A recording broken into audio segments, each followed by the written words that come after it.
So this is a picture of Chico Creek, and I was hoping to go across there. It looks like this used to be an old road to me.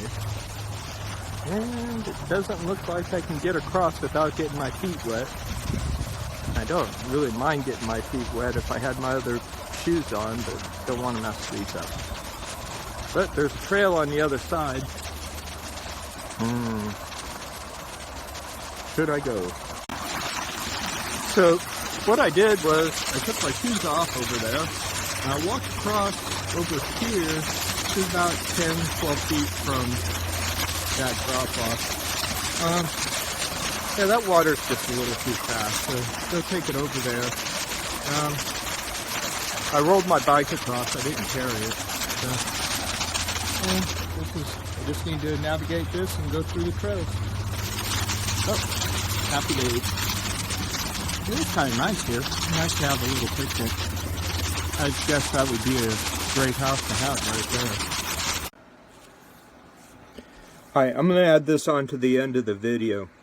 I knew that when I went down that road, it was about a half mile down that road, that I would run into a stream and there wouldn't be a bridge there. I didn't know how the stream looked. I saw it on Google Maps, so I knew basically what was down there, but I wasn't quite sure. And I could have easily turned around, rode half a mile back up the road, got onto the main road, over the bridge, and then onto the other side. But life put an obstacle in my way, and I decided to work through the obstacle rather than backtrack and start over again. This is kind of how I treat life. If life puts something in front of you, yes, sometimes you do have to turn around and go back and start over. But how about you make an effort to get through the problems you're getting through at the moment? Life deals you blows. Just 2.5 months ago, I got run over pretty bad by a 19-year-old girl with a kid. She had no insurance. I was on my bicycle, and she took me out while I was maybe a quarter mile away from work on my bicycle.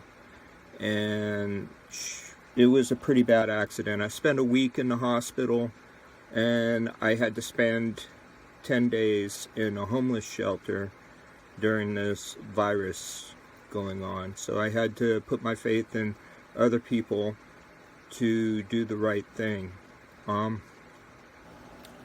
They wouldn't let me come back to my boat because I wasn't in a condition where I could get off my boat quick enough if there was any type of accident, you know, such as my boat sinking, so, or a fire or something like that. So it was the best choice at the time. I'm really thankful to the Benedict house. That's a Catholic house that actually took me in and let me stay there for a week, and I thank them for that. I look at this as how life deals you problems. Now, I'm happy that I'm not in a wheelchair, having to spend an hour every morning just getting out of bed and managing my life that way. So there must have been some divine intervention to keep me out of that situation.